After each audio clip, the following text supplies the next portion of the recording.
Recevez. Recording in progress.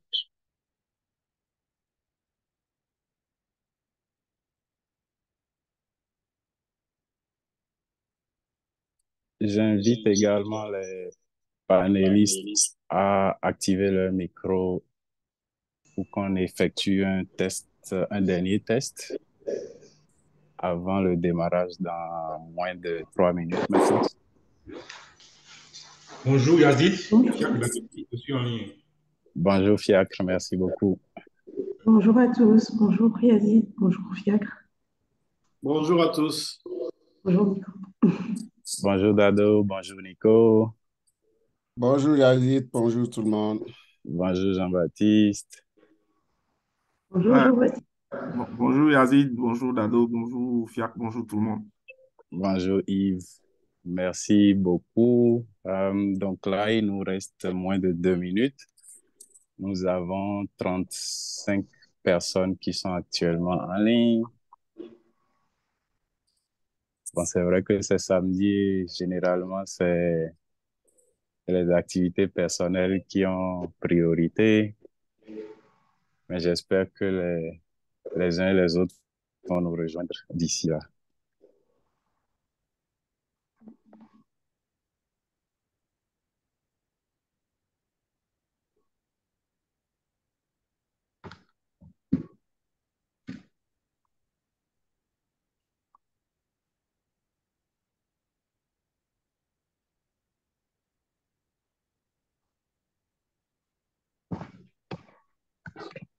On active nos vidéos ou pas?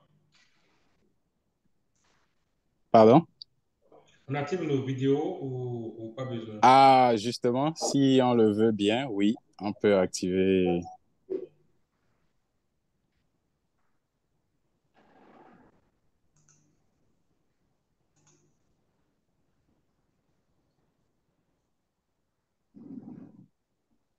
Yazid, peut-être une suggestion. Est-ce que Oui, j'y vais. peut-être certains d'entre ceux qui suivent ne seront pas dans des conditions optimum? Oui. Est-ce qu'il ne faut pas que peut-être lorsqu'on intervient, on active la vidéo pour peut-être optimiser OK. la bande pour La certains? bande passante.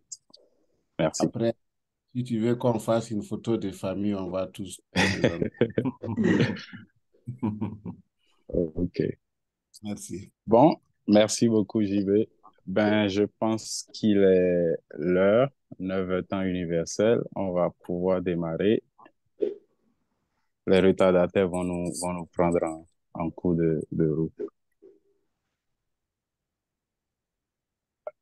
Mesdames et messieurs, bonjour. Bonjour en tout cas à celles et ceux qui sont déjà présents dans la salle. Je suis Yazid Akanho. Et je suis le modérateur de cette session qui va durer 1h30 et pour laquelle nous avions eu un peu plus de 250 inscrits, seulement que pour le moment, on est encore très peu. J'espère en tout cas que les autres vont pouvoir nous rejoindre. Alors, avec environ 30,3 millions de kilomètres carrés et un peu plus de 1,4 milliard d'habitants, l'Afrique est le deuxième plus grand continent, non seulement en taille, mais également en matière de population, juste derrière l'Asie. Ça, c'est en tout cas ce que fournit worldomet.info comme statistique. Évidemment, nous tous, nous sommes convaincus, au-delà même des statistiques, c'est tellement assez flagrant que la population de l'Afrique est la plus jeune de tous les continents. 60% ont moins de 25 ans, selon les statistiques. Et il est aussi admis que les principaux enjeux du numérique de notre époque se jouent justement sur notre continent, qui a beaucoup à offrir. Et pour cela, il a besoin évidemment d'infrastructures Internet stables et résilientes. Pour vous donner quelques chiffres, juste pour vous faire une meilleure idée de ce dont on parle. Selon Télégéographie, les tendances mondiales des réseaux montre que entre 2018 et 2022, l'Afrique a connu une croissance en matière de bande passante Internet de plus de 45%. Et cela devrait continuer à croître autour de 42% chaque année jusqu'à 2029. La tendance mondiale ailleurs est de l'ordre de 32%. Quand on prend d'autres statistiques, on voit également la croissance que connaît l'Afrique en matière, par exemple, de nombre de réseaux autonomes qui forment Internet. Les statistiques sont assez glaçantes également. Il y a 10 ans, on était à peu près 800 réseaux. Aujourd'hui, on est à plus de 2300 réseaux individuels sur l'ensemble du continent. Et quand on regarde du côté de Afrinic, qui est donc le registre Internet régional qui fournit qui alloue les adresses IP, qui sont des ressources Internet nécessaires pour se connecter à la toile, il y a 10 ans, donc à la date du 16 septembre 2013, ils étaient exactement 652 membres. 5 ans plus tard, 1254 membres. Et à la date aujourd'hui, ils sont 2237 membres. Ça fait à peu près 100% de croissance tous les 5 ans. C'est simplement hallucinant. Il y a bien d'autres statistiques qui sont disponibles quand on regarde le nombre de data centers qui sont construits, le volume de trafic Internet qui est échangé depuis le continent. Mais je ne vais pas m'attarder, je ne vais pas partager, je ne vais pas distribuer toutes ces statistiques-là. Pour ce webinaire, aujourd'hui, nous allons discuter d'un des éléments extrêmement importants qui sous-tend le fonctionnement même de l'Internet. On ne s'en souvient presque jamais, sauf lorsqu'il y a en fait des incidents sur ces infrastructures-là. Et lorsque ces incidents surviennent, malheureusement, les impacts sont énormes. Ils rendent la connexion Internet affreusement lente, voire quasiment impossible, comme ce fut d'ailleurs le cas récemment, la semaine du 6 août dernier. Donc, vous l'avez sans doute compris, nous parlerons aujourd'hui des câbles sous-marins, et principalement autour de l'Afrique. Qu'est-ce qu'il en est par rapport à notre continent? Comment est-ce que notre continent est connecté au réseau de câbles sous-marins? Nous allons essayer d'expliquer déjà ce que c'est un câble sous-marin, pardon, quel est son rôle dans le fonctionnement des télécommunications.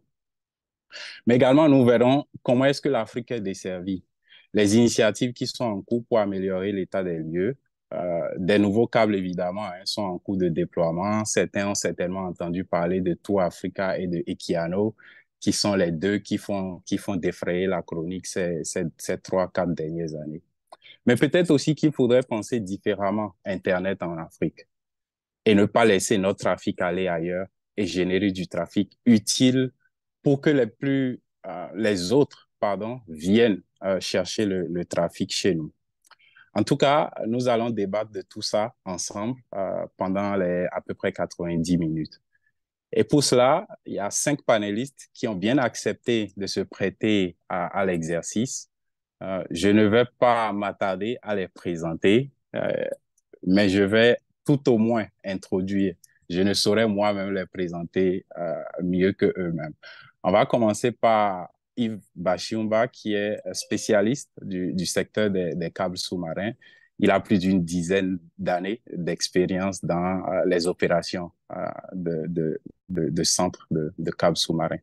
Nous avons également Fiak Baguidi, qui est le chef de projet senior haut et très haut débit, voilà, j'y arrive, à l'Agence des systèmes d'information et du numérique, c'est la SIN du Bénin, qui est issue de la fusion de, je pense, 4 ou 5 ex-agences, dont l'ADN où il travaillait précédemment. Nous avons également une dame, merci à Dado, qui a bien accepté également de rejoindre le panel. Dado Kamara est responsable marketing du réseau Joliba, Orange Afrique et Moyen-Orient. Elle est basée à Dakar au Sénégal et elle nous expliquera ce que c'est que Joliba de fond en comble. Nous avons Jean-Baptiste Milogo qui n'est plus à présenter évidemment. JB, il est directeur des technologies Internet et développement à Internet Society. Et puis, nous avons Nico. Nico qui est basé en RDC. Il est le directeur des opérations de ISPA, Democratic Republic of Congo. Et puis également, il gère plusieurs points d'échange Internet. Nico nous dira son secret, en fait, tout au long de ce webinaire. Alors, sans plus tarder, je pense que nous allons rentrer dans le vif du sujet, chers amis. Et commençons par le commencement. On va d'abord essayer de comprendre, en fait, ce que c'est qu'un câble sous-marin. Et pour cela, je vais inviter Yves à prendre la parole pour nous expliquer brièvement ce que c'est, à quoi est-ce qu'il sert concrètement, et puis au Bénin, combien de câbles sous-marins nous avons. Yves, à toi.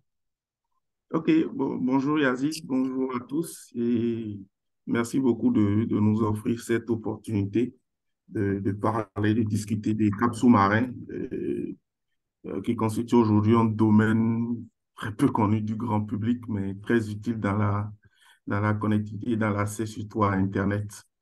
Je pense que pour le profane, on peut dire que les câbles sous-marins s'apparentent un peu à un important réseau routier, d'accord, établi et destiné à favoriser des échanges entre plusieurs régions qui sont relativement éloignées les unes des autres. Bon, mais dans la pratique, le câble sous-marin est plus un système de câbles à fibre optique déployé un peu sur les fonds marins et qui permettent surtout d'établir les liaisons intercontinentales.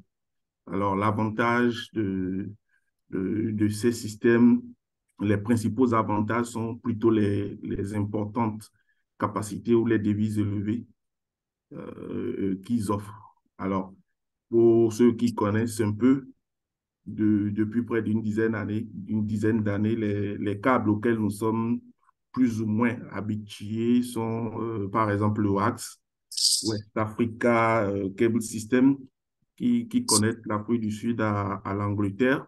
Il y a aussi le SAT3 WASIF qui relie l'Afrique du Sud au Portugal d'un côté, mais également l'Inde ou la Malaisie.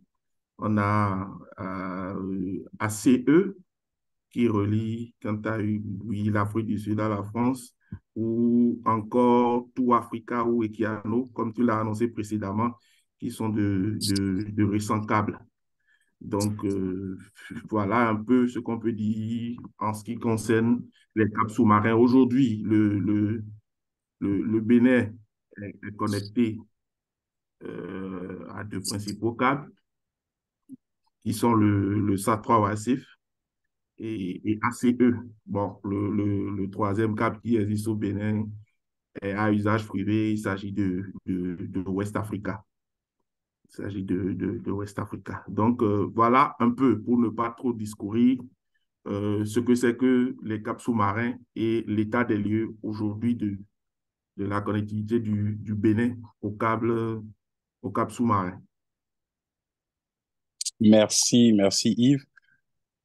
On va passer à JB qui, lui, va nous présenter l'état des lieux au niveau régional en Afrique. Combien de câbles sous-marins nous avons actuellement en service? Quel est le volume de trafic qui est échangé sur ces autoroutes, comme l'a dit Yves tout à l'heure. JB, si tu es prêt, tu as Merci, la David. parole. Est-ce que vous pouvez me donner la main pour un peu illustrer lorsque je parle? Oui, tu as normalement déjà la main.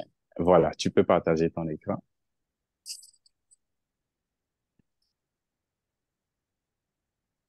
D'accord. Est-ce que vous voyez mon écran? Oui, je confirme exactement. À mon niveau, je le vois. Est-ce que dans le chat, vous pouvez également confirmer si vous avez éventuellement des difficultés à voir l'écran de Jean-Baptiste? Est-ce que vous avez besoin que j'agrandisse un tout petit peu? Alors, Non. parce qu'on voit deux écrans, je pense que tu es peut-être en mode étendu. Si tu peux Alors, peut-être... Deux Là, tu es écrans. sur l'écran de droite. Enfin, je vois deux navigateurs. Est-ce que tu vois les cartes? Je pense que Oui, c'est ça. on voyait les cartes sur la gauche et puis à droite, il y avait un autre petit navigateur qui était également ouvert. Non, non, mais c'est, en principe, c'est normal. Il y a Ah, la carte. d'accord. Voilà. OK. Ah, ok, Donc, il y a la carte avec... voilà, avec un petit. Voilà. Donc, merci, Yazid. En tout cas, je voudrais tout d'abord remercier, en tout cas, les initiateurs de ce webinaire et surtout de ces webinaires qu'on arrive à tenir en français. Parce que, en général, beaucoup de sessions sont en anglais. Et pour nous qui sommes francophones, souvent, ça nous met en retrait ou nous nous mettons en retrait. Donc, comme Yazid l'a dit, je travaille chez Internet Society et mon travail consiste à contribuer à aider au développement de tout ce qui est infrastructure Internet, mais aussi à soutenir le développement de capacités via des forats de discussion sur l'interconnexion. Dans le cadre de ce séminaire-là, je pense que je vais plus intervenir en tant que acteur du développement du numérique en Afrique depuis près de 20 ans. Et je suis aussi directeur exécutif du point d'échange Internet du Burkina Faso. Les statistiques que je me suis permis de présenter pour illustrer mon propos sont d'origine diverse, donc de télégéographie dont a parlé Yazid, mais aussi d'autres acteurs, mais qui sont pour moi les meilleures ressources lorsqu'on s'intéresse à comment se présentent les câbles sous-marins dans le monde aujourd'hui, soit pour le suivi, pour une question de veille, mais aussi pour avoir un peu des éléments de stratégie ou de prise de décision.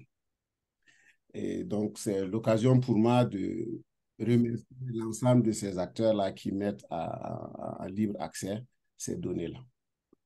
Pour entrer dans le vif du sujet, donc, sur le tableau, l'image que je présente ici, c'est la cartographie des câbles sous-marins aujourd'hui dans le monde, qui sont estimés en 2023 à 529 câbles répartis sur 1444 points d'atterrissement.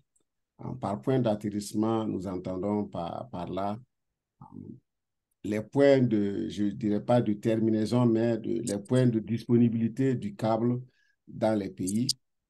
Sur l'Afrique, essentiellement les pays au niveau de la côte. Donc, lorsque un fournisseur de câbles donc, a un point de service dans un pays, donc nous appellerons cela un point d'atterrissement. Et comme vous le voyez, il y en a 1444 dans le monde. Et par la suite, nous verrons dans la région combien nous avons et ça pourra aussi aider à comprendre la situation.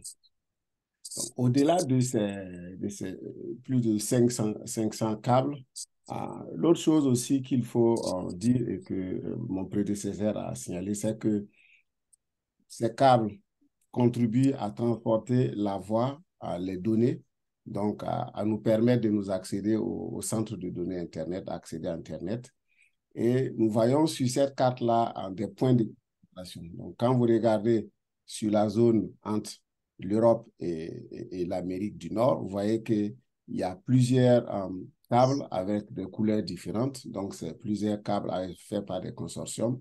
Vous avez aussi une autre concentration vers la zone Asie. Et puis, sur l'Afrique, on va plus détailler, nous avons quelques câbles aussi qui passent. Donc, ça, déjà, en regardant ces concentrations-là, ça vous donne une idée de où il y a du gros trafic et pour soutenir, je dirais, plusieurs types d'activités. Pour ce qui concerne donc l'Afrique, ça c'est une vue globale. Si nous revenons dans notre contexte, donc ici, j'essaie de faire un zoom sur l'Afrique, donc la côte ouest. Ici, nous voyons un certain nombre de câbles, une quinzaine à peu près, près d'une quinzaine. Et ces câbles-là, comme vous les voyez, n'atterrissent pas dans tous les pays.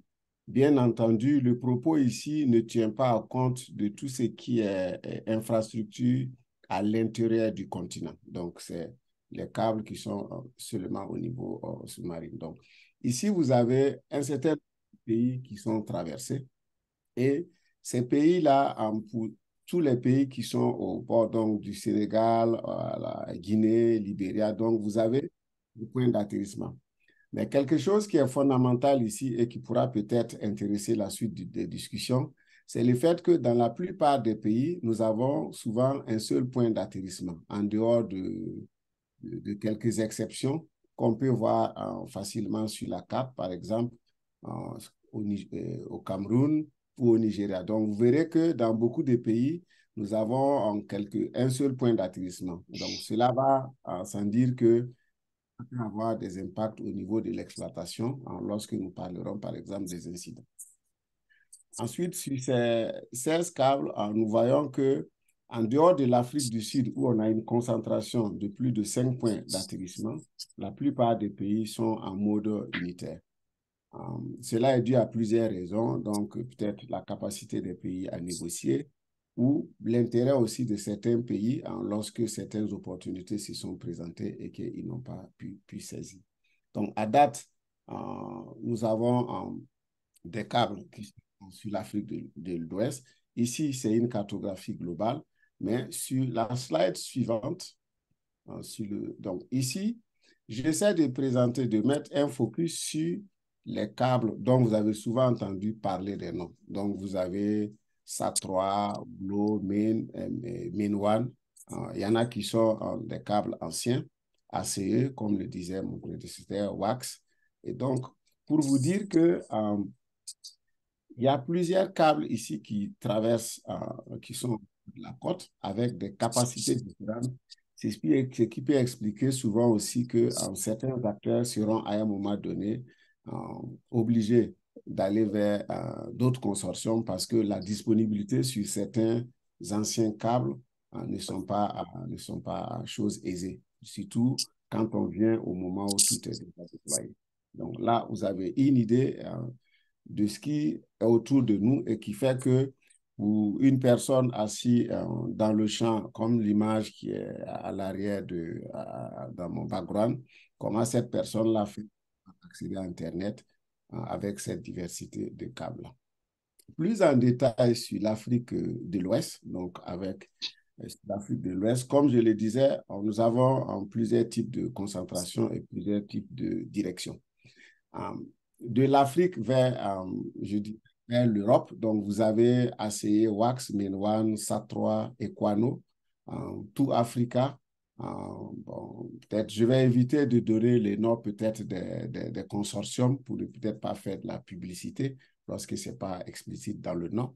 Mais ça donne une idée ici de la diversité possible. Donc, ce qui fait qu'au niveau opérationnel, lorsque des pannes arrivent, on pourrait se poser des questions. Qu'est-ce qui fait qu'avec toute cette diversité de câbles que nous avons ici, il y a des problèmes? Ensuite, dans un souci d'optimisation aussi ou d'ingénierie de trafic, nous voyons ici qu'il y a des câbles qui vont de l'Afrique à l'Amérique du Sud. Est-ce que c'est des câbles sur lesquels nos pays sont connectés pour pouvoir, je dirais, optimiser ou réduire la latence?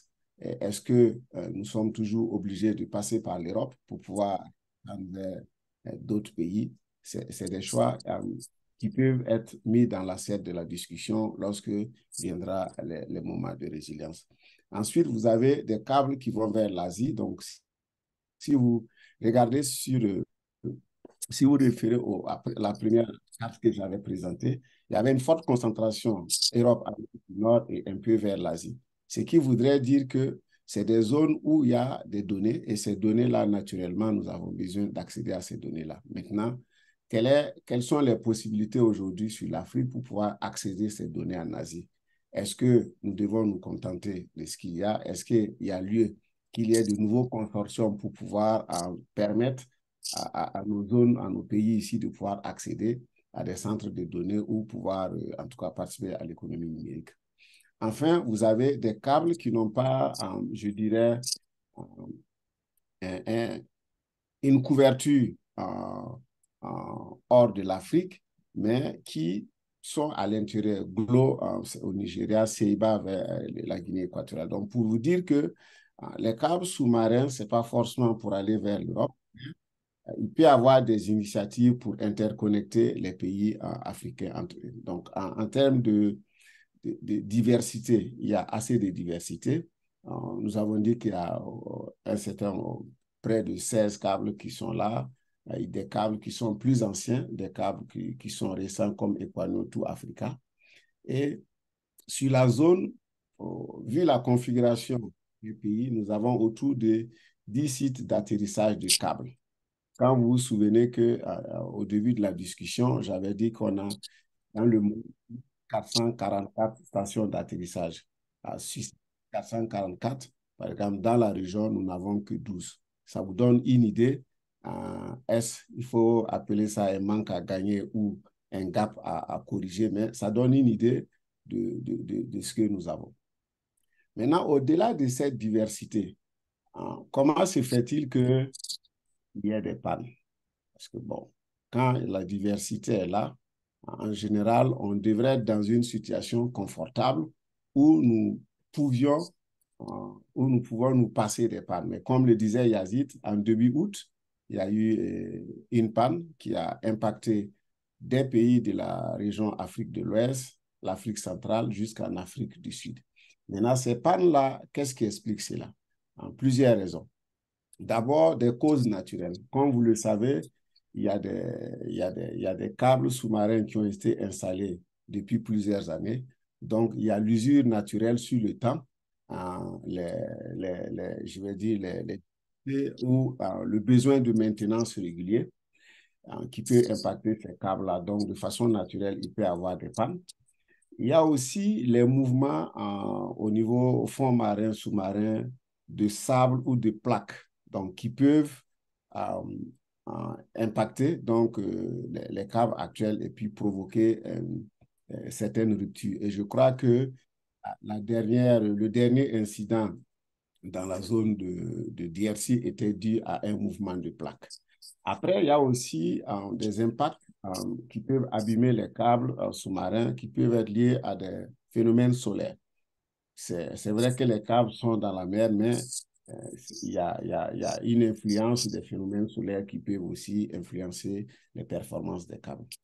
Enfin, il y a des dommages du fait des bateaux de pêche ou des ancres des navires. Donc, ça veut dire que malgré toutes les précautions qui sont prises pour installer les câbles dans les fonds sous-marins, il peut arriver que du fait de l'homme, donc il y ait des impacts. Et ces impacts-là, étant donné que ces impacts qui ne sont pas prévisibles, cela peut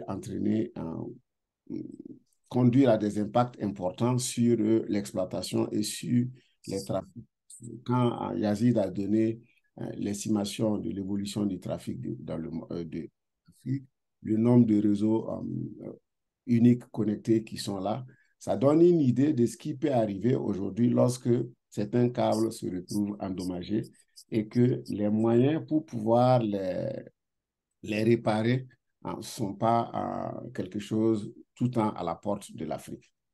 Et cela me permet d'aborder cet aspect-là qui est que, au-delà des risques que j'ai cités, dans le monde, tout le monde ne peut pas, je dirais, alors, qu'est-ce que je vais appeler? Tout le monde n'est pas réparateur de fibres. Donc, il y a des consortiums qui existent, il y a des bateaux câbliers, et ces bateaux câbliers-là, je me suis permis de vous préparer quelques ressources. Et ces bateaux câbliers-là, il y en a un certain nombre. Donc, je pense que Yves va certainement revenir là-dessus un peu plus tard, parce qu'on va revenir, ne t'en fais pas, on va revenir justement sur l'incident du 6, mais de façon générale sur les incidents sur les câbles. Pour terminer, donc, pour dire Okay. qu'il y a des incidents qui arrivent pour plusieurs raisons, mais l'élément majeur, c'est que ces câbliers-là ont des postes de stationnement et en fonction de la disponibilité des postes de stationnement, la mobilisation du câblier pour venir faire la réparation va avoir un impact important sur le retour de services. Donc, voilà un peu ramassé, Yazid, la situation actuelle dans le monde des câbles, le nombre de câbles que nous avons en Afrique sur les côtes, et puis comment nos pays sont interconnectés à ces câbles-là pour peut-être poser le décor pour la discussion, pour les intervenants, et bien sûr être disponible pour éclairer certains aspects. Merci beaucoup, JB. Effectivement, hein, ta présentation nous donne vraiment un aperçu assez intéressant de la situation. On a retenu donc que voilà, les 54 pays déjà ne sont pas côtiers. Hein. Il y a une quinzaine de pays qui ne le sont pas sur les 54. Donc, il y a beaucoup de travail qui se fait pour pouvoir se connecter aux câbles sous-marins. Et on a retenu également, en fait, que malheureusement, on va le dire comme ça, le fait que l'Afrique ne soit pas suffisamment connectée en termes de redondance au câble fait que lorsqu'il y a donc des impacts, lorsqu'il y a des incidents sur les quelques-uns que nous avons, eh bien, cela se ressent énormément. On va retourner vers Fiacre, qui s'occupe des politiques de haut débit, évidemment au Bénin, mais je suis certain qu'il a également un certain aperçu de ce qui se fait aussi dans les autres pays de la sous-région. On va écouter Fiacre sur comment est-ce que nos États, en fait, développent leur politique de haut débit. Quels sont on va dire, les éléments qui entrent en ligne de compte sur le choix de se connecter à un câble sous-marin ou pas? On a vu le Togo se connecter récemment, par exemple, à Equiano, je pense. Il y a quelques semaines, en août, on a vu l'Angola qui activait sa nouvelle connexion à Tout Africa. Et un peu plus tard, mi-août, c'était le Mozambique et la Tanzanie. Beaucoup de gens se demandent certainement pourquoi est-ce que le Bénin n'apparaît pas dans ces nouveaux câbles-là. On va laisser Fiacre nous en dire un peu plus sur les choix stratégiques de nos gouvernements. Fiacre, à toi. Merci à tous, merci Yazid, merci aux participants qui ont voulu au fait prendre leur possible temps pour pouvoir participer à ce webinaire. Déjà, ce que je peux dire par rapport au fait aux stratégies, ça varie au fait d'un État à un autre en fonction des enjeux et des opportunités. Eh bien, ce qui en est de Bénin, je pourrais dire que à tout ça tout à l'heure, il faut au fait reconnaître au chef de l'État qui, dès son arrivée au pouvoir, a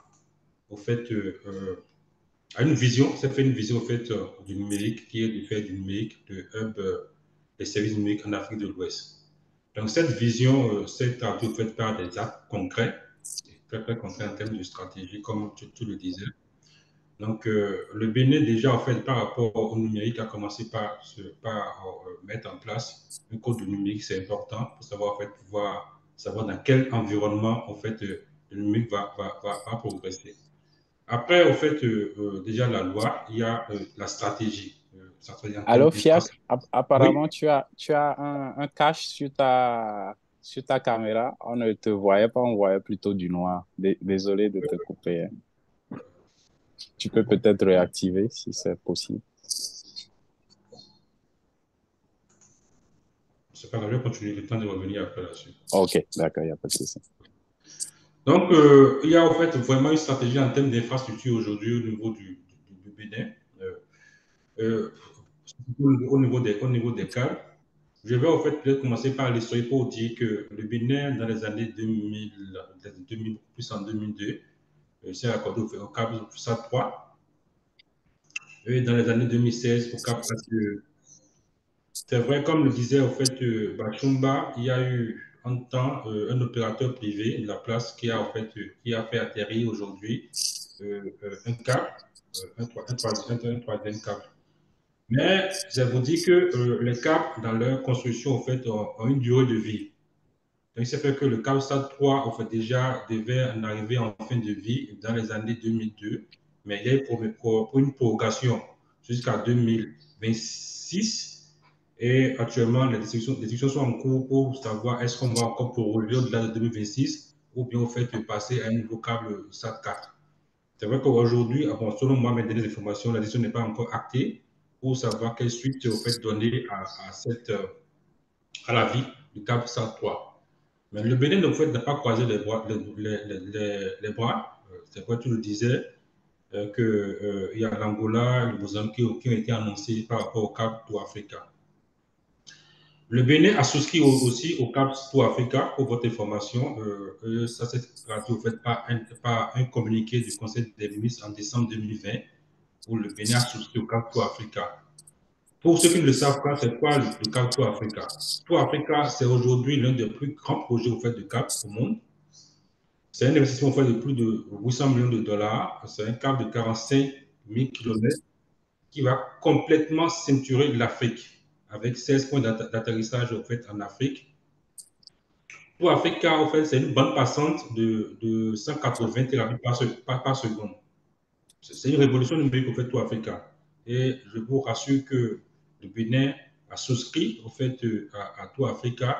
C'est vrai qu'au fait, à un moment donné, il y avait sur la table Equiano et Tour Africa. Mais le Bénin, je pense aujourd'hui, a fait le bon choix en souscrivant au fait au CAP Tour Africa, comparément à son voisin de l'Ouest qui a en fait souscrit Equiano. Donc, c'est vous dire que nous sommes dans un niveau stratégique, on est dans l'anticipation. On n'a pas en fait attendu la fin de vie du CAP SAT3 avant en fait, de pouvoir souscrire aujourd'hui à l'un des grands projets au fait, en termes de câble sous-marin qui va en fait, révolutionner les câbles sous-marins.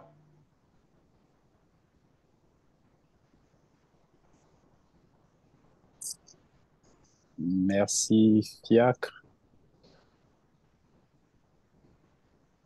Et là, je vais me tourner à présent vers Dado pour nous partager une expérience assez unique, on va dire, hein, en Afrique de l'Ouest.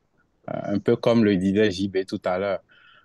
Souvent, la partie francophone est généralement délaissée ou elle se délaisse.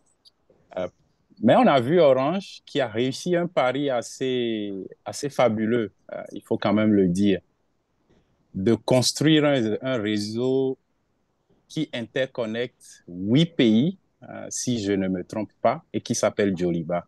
En tout cas, qui mieux que la directrice commerciale pour nous parler de Joliba? Je vais laisser Dado nous en dire davantage. Merci.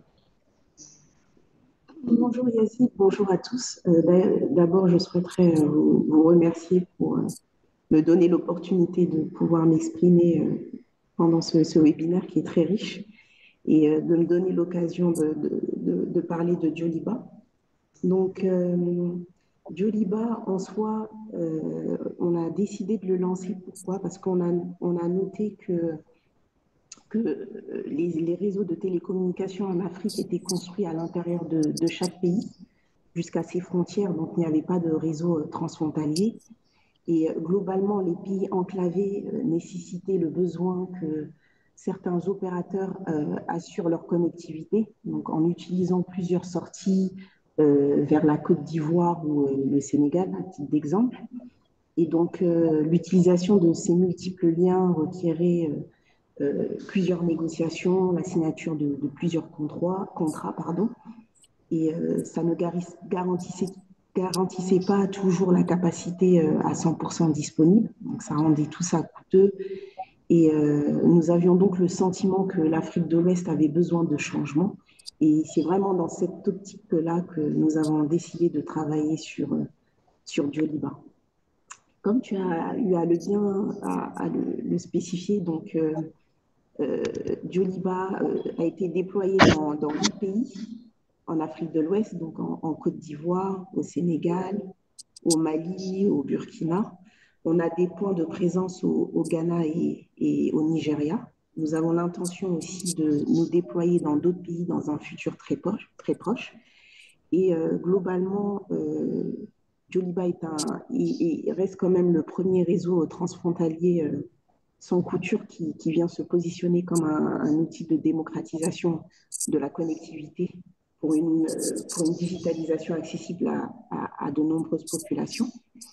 On a, on a 12 000 km de fibres terrestres, donc couplés à 10 000 km de fibres sous-marines.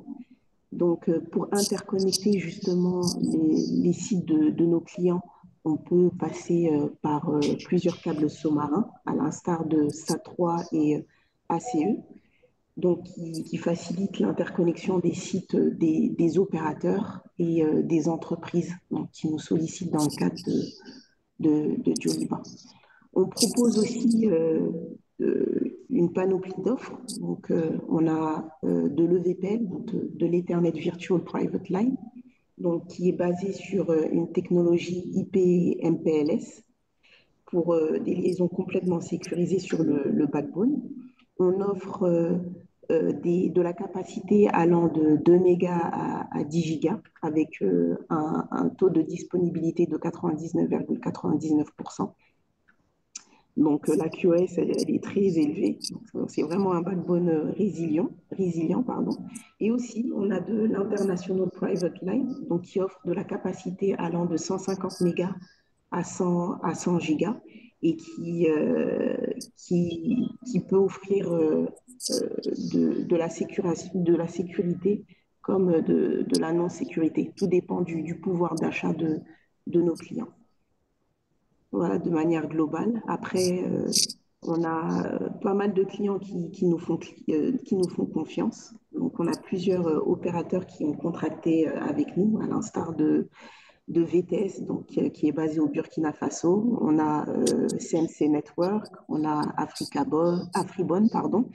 On a Angola Cable. On a aussi des entreprises telles que BDK du groupe Africa. On a Bridgebank Group, Ecobank et j'en passe, de manière globale. Et donc, Merci. vraiment, voilà. Je pense que j'ai fait. Non, vas-y, désolé de t'avoir interrompu. On peut dire que vraiment, Joliba est un backbone très sécurisé, donc qui offre plusieurs avantages à nos clients grâce au débit que nous proposons. On est quand même très résilient et voilà, en somme. Si ce n'est pas un secret, est-ce que c'est possible de savoir déjà quels sont les pays qui sont projetés pour être les prochains qui vont recevoir Joliba? Si ce n'est pas un secret, bien sûr. Non,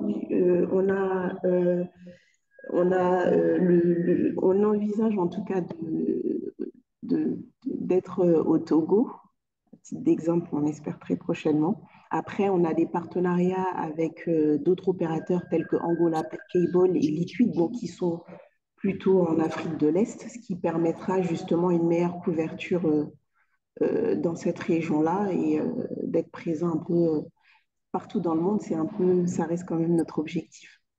C'est ça. En tout cas, merci Dado de nous avoir permis de mieux comprendre ce que c'est que Joliba. Déjà, le nom est assez inspirant. Et merci également à Fiacre qui nous a expliqué que tout dépend évidemment au niveau en tout cas des gouvernements de la stratégie. Et pour revenir au Bénin, je pense aussi que peut-être l'une des stratégies était essentiellement de s'appesantir sur la densification du réseau intérieur. J'ai cru comprendre qu'il y a une deuxième phase du projet PDI 2T, le projet de développement des infrastructures de télécommunication. Je ne sais pas si FIAC veut nous mettre un peu l'eau à la bouche par rapport à ce qui est espéré de cette deuxième phase du projet rapidement avant qu'on passe à la suite du webinaire. Merci Yazid. Donc, au fait, à la suite au fait de la connectivité à l'international que vous faites les câbles sous-marins, en fait, il faut savoir qu'en fait, sur le territoire, il faut aussi toute une stratégie en termes de transport dorsal, en termes de réseau métropolitain et de last mile, en fait, pour aller vers les utilisateurs finaux. Donc aujourd'hui, au niveau du transport dorsal, il faut savoir que le Bénin est en train de relever un défi de maillage complet et total au fait du territoire avec, au fait, en objectif, au fait, de pouvoir connecter toutes les communes, les 67 communes de Bénin au réseau haut débit en cours de construction. Donc, effectivement, il y avait une première phase, au fait, qui avait démarré en 2016, qui a permis de déployer plus de 2000 km de fibre optique pour, au fait, pour raccorder environ 60 communes, beaucoup plus, au fait, à l'est et au nord du pays. Donc, effectivement, il y a actuellement un projet de densification qui a démarré cette année-ci, qui va pouvoir prendre fin l'année prochaine, qui va en fait déployer près de 800 km au fait, de fibre optique au niveau de la partie ouest, sud-ouest et au nord du pays. Donc, avec au fait, ce projet, nous avons au fait, nous on aura à terme les 77 communes qui sont en fait connectées au réseau débit. Il y a de nouvelles au fait, de nouvelles boucles de sécurité qui sont en fait réalisées afin d'avoir fait un plan de sécurisation où, en fait, quand en fait, le câble serait coupé à un niveau donné, que les utilisateurs en fait, ne soient pas impactés. Donc, c'est un grand projet aujourd'hui, projet de plus bon, je ne veux pas dire peut-être relever les secrets, mais c'est un grand projet qui est en cours d'exécution. Et au terme de ce projet, le Bénin sera vraiment en fait une révélation en termes de numérique. Merci, Fiacre, pour ce complément.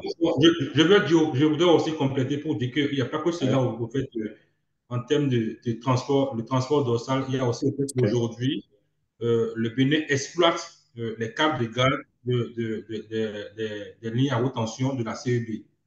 Donc, on a aussi mis au fait les câbles de gaz à fibre optique à contribution pour sécuriser au fait le réseau en termes de transport. Donc, c'est pour votre information. OK. Merci Fiac pour ce complément. Je vois déjà une main qui est levée. Je vais juste demander de patienter, qu'on puisse boucler le tour de table, de table virtuelle des panélistes. Et puis ensuite, on va ouvrir la première cohorte de questions.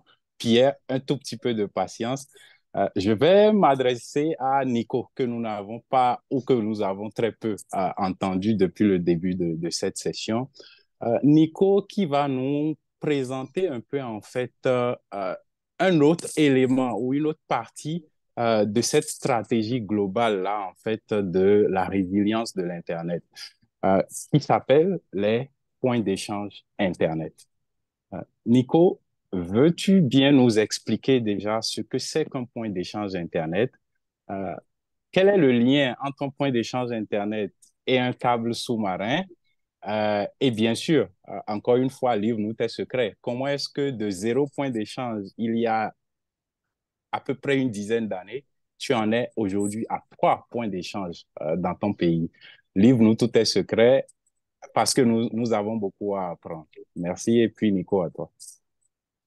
Merci beaucoup Yazid, merci à tout le monde pour votre temps et pour ce moment si précieux d'échange qui est très intéressant pour l'avenir de notre continent. D'emblée, je peux dire que le point d'échange, c'est une plateforme où se connectent plusieurs réseaux pour échanger les trafics. Et normalement, l'idée d'avoir un point d'échange dans une communauté, c'est de garder les trafics local.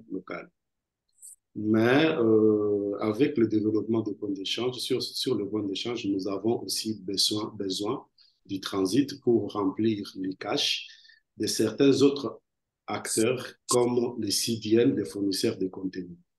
Effectivement, les points d'échange ont été impactés négativement par la coupure de câbles qu'on a connue au mois d'août, dans ce sens que la plupart de nos partenaires fournisseurs de contenu avaient difficile à remplir les caches. Et il y a eu des perturbations pour ce qui concerne la République démocratique du Congo. Nous sommes connectés à WAX. WAX était coupé. On devrait sortir du pays vers le sud du pays avec un câble terrestre, ce qui n'était pas facile, ou sortir par l'Angola pour aller prendre ACE, qui a eu aussi des problèmes, ou sortir par nos voisins, les Congo, en face. Quand je dis en face, parce que Kinshasa et Brazzaville, ce sont les deux villes qui sont en face, pour atteindre encore AC. C'était difficile, nous avons été impactés sérieusement. Et c'est là aussi une façon d'interpeller les Africains qui, qui ont beaucoup plus de contenu, comme l'a souligné JB en termes d'aller chercher les contenus. Nous avons nos contenus que nous avons créés, mais que nous avons hébergés à l'extérieur du pays. Et quand les câbles coupent, nous ne savons plus accéder à nos contenus. Et ça impacte sérieusement le point d'échange.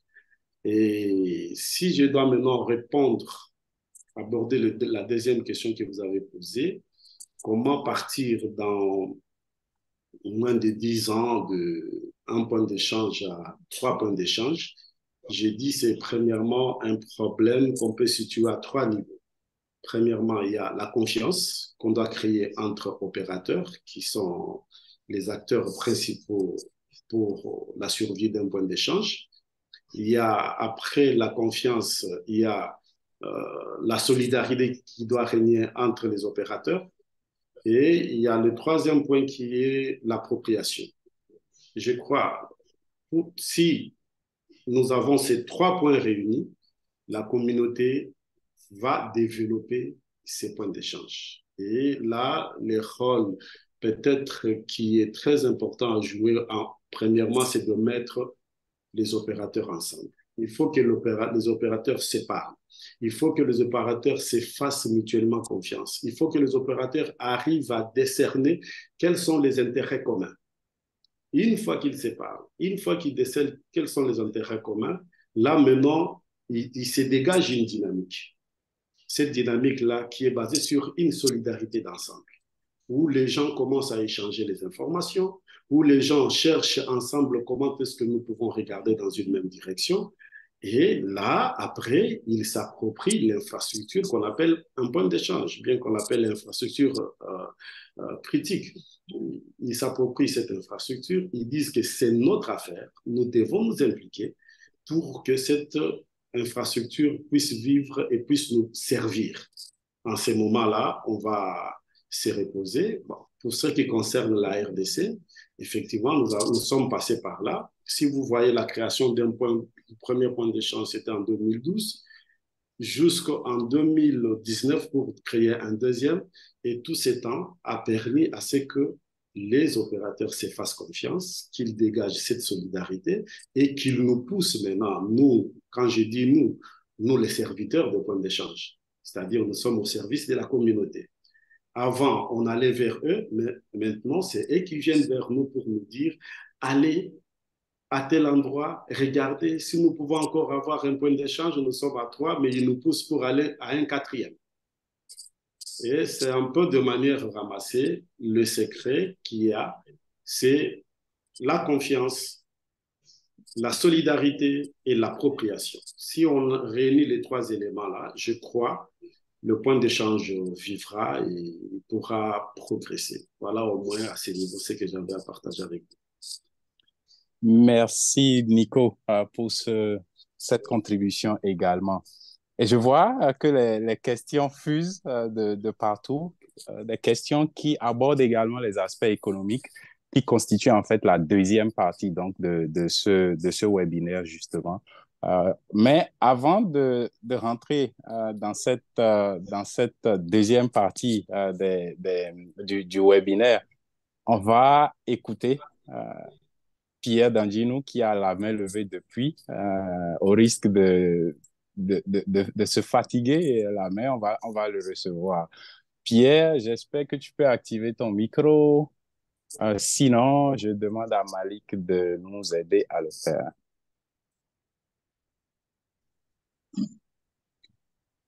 Allô? Oui, Pierre. Est-ce que vous m'entendez? 5 sur 5.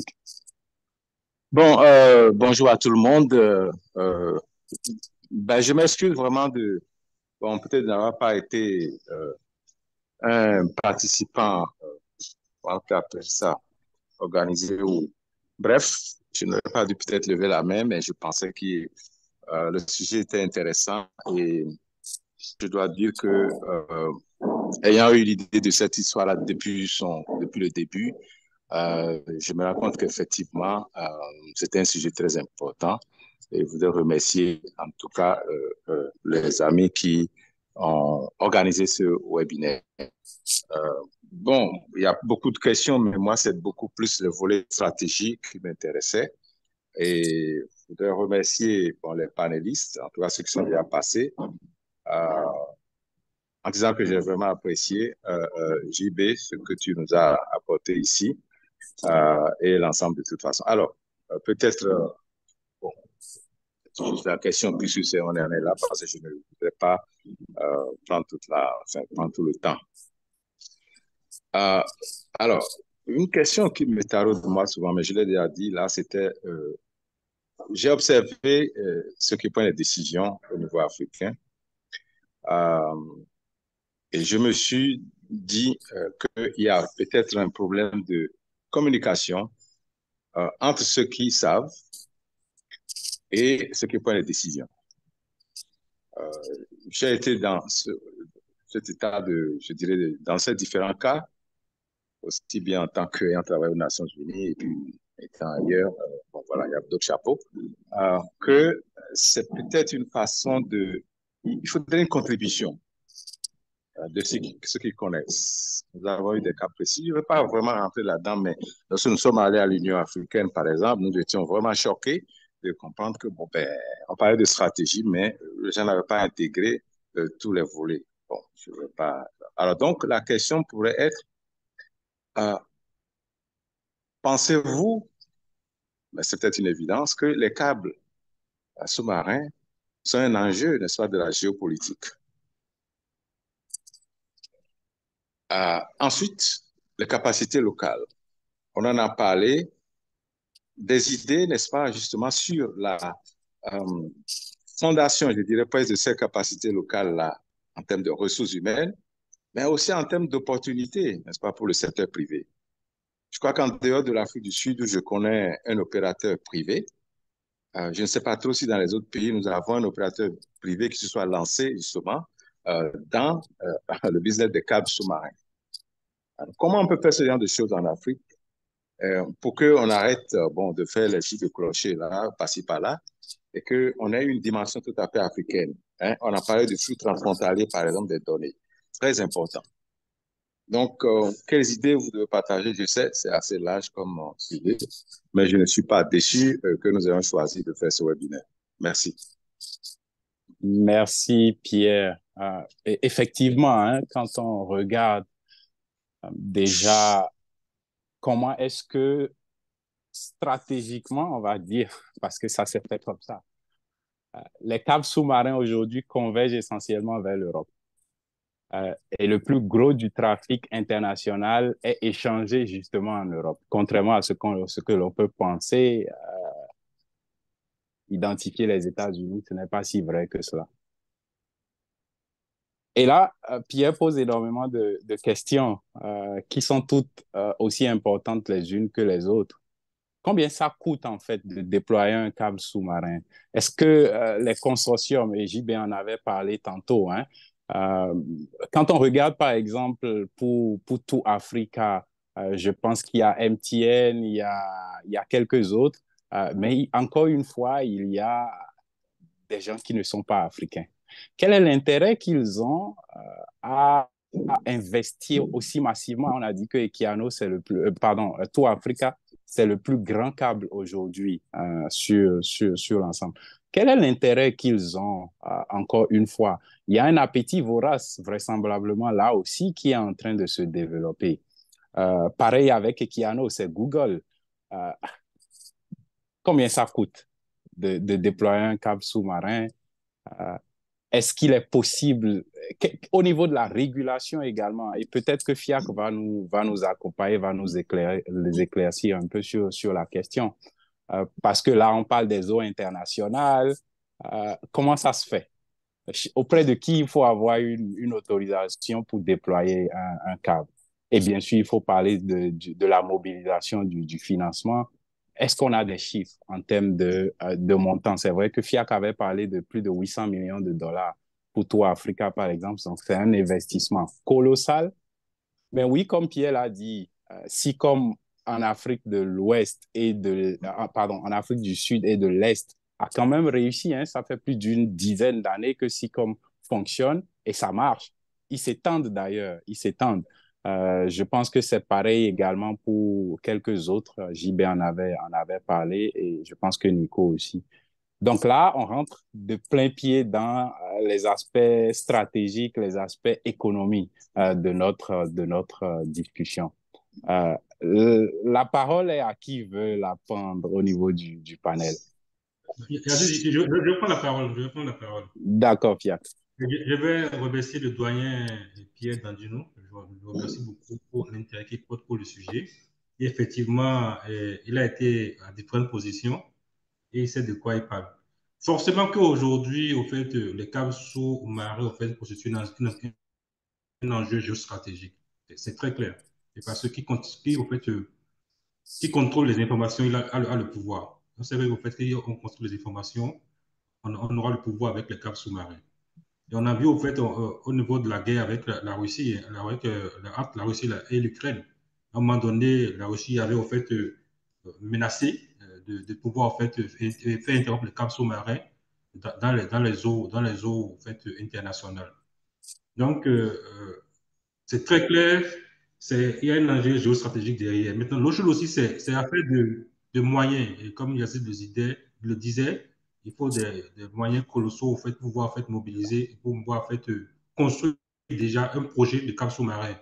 Et aujourd'hui, on a vu, hein, l'Afrique en fait, a été un peu en retard sur ce segment-là. Pourquoi on a vu que la plupart des câbles, les premiers câbles qui sont venus, en fait, c'est souvent accompagné en fait, de financement de la Banque mondiale pour pouvoir en fait, accompagner nos États à pouvoir en fait, adhérer à ces projets. Maintenant, l'autre chose, il faut savoir, c'est vrai, il y a SICOM, il n'y a pas que SICOM, il y a aussi Glo, par exemple, qui a pu construire son propre sous-câble. Il y a Glowman aujourd'hui, c'est vrai que c'est allé vers l'Europe, euh, qui a pu au fait, construire son propre câble. Maintenant, nous, c'est vrai qu'aujourd'hui, il faut au fait, vraiment encourager qu'il y ait vraiment au fait, des échanges directs vers nos États. Ça, là, moi-même, personnellement, je l'avais dénoté. Ça en manque beaucoup. Et je vais au fait profiter pour au fait, aborder la question des interconnexions en fait, transfrontalières. Euh, Aujourd'hui, le Bénin, de sa stratégie, a déjà, par exemple, au niveau du Nigeria, il y a 3 points d'atterrissage, 3 points de présence plutôt, excusez-moi, qui ont été préparés, hein. Il y a un point à Krake, il y a un autre point vers Ifani, et il y a en fait le troisième point à Segmana. Nous sommes préparés aujourd'hui dans notre stratégie à pouvoir en fait, nous interconnecter avec le Nigeria.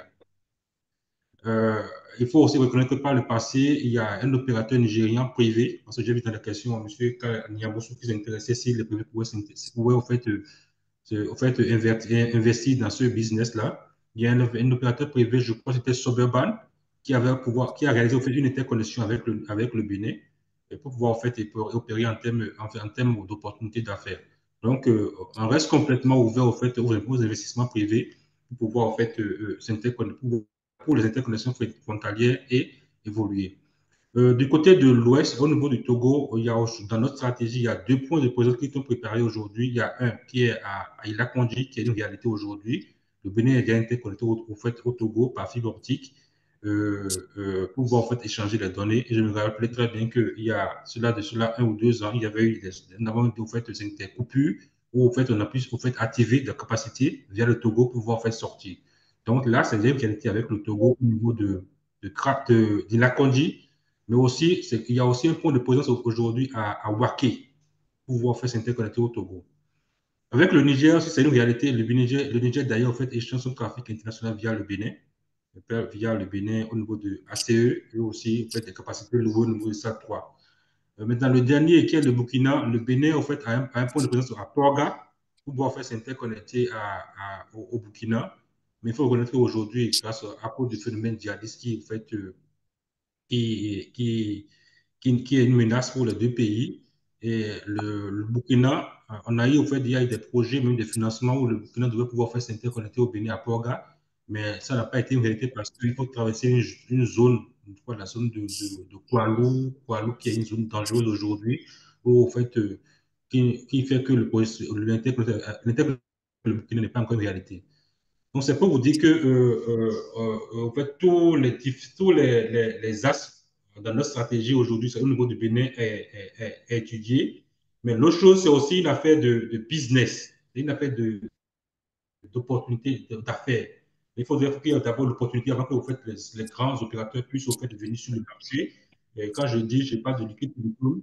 On prend aujourd'hui Liquid Telecom au niveau de la partie australe de l'Afrique. Liquid Telecom a pu déjà pratiquement mailler à partir de l'Afrique du Sud, la Zambie, Mozambique, Tanzanie jusqu'en RDC. Liquid Telecom a déjà pu vous faire mailler toutes ces parties au fait de l'Afrique avec un réseau au fait terrestre. Je pense qu'aujourd'hui, l'équipe est comme en train d'étudier l'opportunité de pouvoir en fait venir en Afrique de l'Ouest aussi. Euh, euh, donc, on peut peut-être aussi envisager, peut-être, je ne sais pas, un partenariat avec peut-être Joliba, je ne sais pas, c'est juste une idée. C'est pour vous dire que tous les volets, au fait, aujourd'hui, sont étudiés, puis les opportunités sont là. Donc, nous, on a les bras ouverts pour, au fait, accueillir les investisseurs qui sont intéressés pour, au fait, toute autre chose qui pourrait, au fait, faire le mieux pour le monde. Merci. Et est-ce qu'au niveau du cadre légal aujourd'hui et réglementaire, est-ce que le code du numérique, à lui tout seul, a déjà posé les bases nécessaires pour établir la confiance dont parlait Nico, même s'il s'agissait des points d'échange, mais cette confiance-là aussi prévaut quand il s'agit d'un investisseur qui veut venir déployer beaucoup de milliards dans un pays. Est-ce que le code du numérique répond déjà à toutes les questions? Moi, je ne réponds pas à l'affirmatif. Hein. Je ne réponds pas à l'affirmatif. Okay. Et au-delà, je pense qu'aujourd'hui, même au niveau du code, qui au fait encourage au fait à une mutualisation, en fait, à beaucoup plus de mutualisation en termes d'infrastructure, parce que l'enjeu, c'est pas l'infra. C'est ça.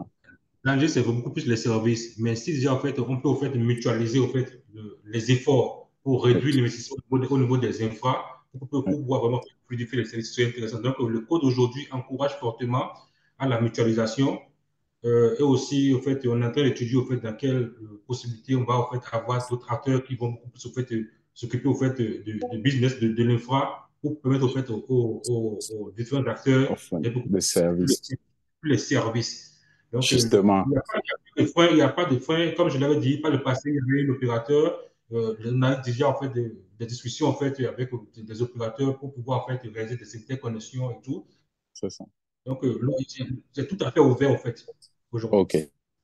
Parce que pendant longtemps, on a eu cette impression que, bon, enfin, c'était fait à dessein certainement, que l'opérateur national a été protégé pour garder le monopole sur les infrastructures, alors qu'on savait bien que l'opérateur national, n'avait pas les ressources nécessaires.